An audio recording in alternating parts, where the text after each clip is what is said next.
जसरी हुन्छ परिवर्तन गर्नुपर्छ र जसरी हुन्छ प्रत्यक्ष कार्यकारीको निर्वाचन गर्नुपर्छ। यहाँ हेरेर बसेर हुन्छ? आन्दोलनकारीले यो नियम मानेको थियो भने किन आन्दोलन गर्नु? घर बसेर सुत्ता भइहाल्थ्यो नि। तर के आन्दोलनकारीले माग राखिसकेपछि आन्दोलनकारीले पूरा गर्छ र हामीलाई संवादमा बोलाउनु पर्छ। कुनै पनि कुरा कोठामा लुकाएर हुँदैन।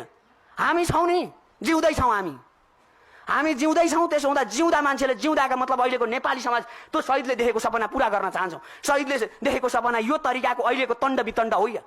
यहाँ धेरैजना व्यक्तिहरू यो पक्षधर त्यो पक्षधर, हामी कोही पक्षधर होइनौँ। नेपाली जनता पक्षधर हौँ। हामी कोही व्यक्तिलाई बोकेर हिँड्दैनौँ, देशलाई बोकेर हिँड्छौँ। हामी कसैका व्यक्तिका निम्ति होइन, हामी यो देशको भूमिका निम्ति हो। त्यसो भएको हुँदा सम्पूर्ण पत्रकारहरूलाई भन्न चाहन्छु, तपाईँहरूले वास्तविक रियल जेन्जीहरू, घाइतेहरू, त्यो अहिले मैले धेरै कुराहरू राख्नु छ। अर्को कुरा के छ भनेदेखि अहिलेको तत्कालीन सरकारले आज हामीले फेरि यस्तो हुन्छ यो स्थितिमा अहिले बोल्ड निर्णय लिन सकिएन भने आज निर्णय गर्न छैन, रात गए अग्राख पलाउँछ, न्याउरी मरे पछुतो भने जस्तो आज निर्णय गर्न नसके भोलि जनताको स्थिरतामा कसरी परिवर्तन आउँछ, जनताको अवस्थामा कसरी सुधार आउँछ।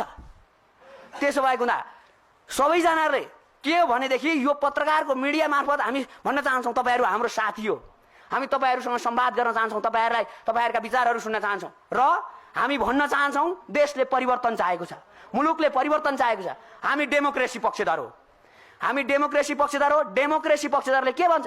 People power, people choice, people voice, यी कुराहरू हामी भन्छौँ।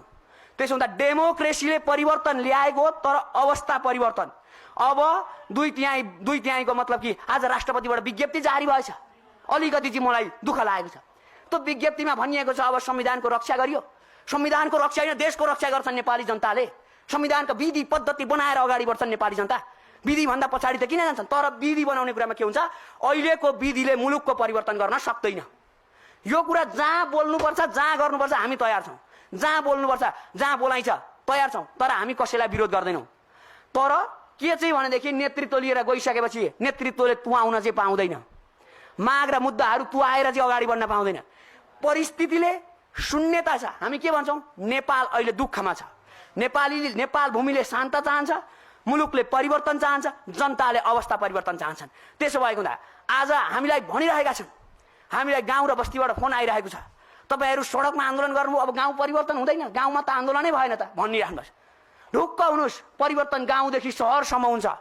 देशदेखि मतलब यो देशको भूमि जुनसुकै ठाउँ र टोलका हुन्छन्। त्यसो हुँदा आन्दोलन काठमाडौँमा मात्रै भएको होइन,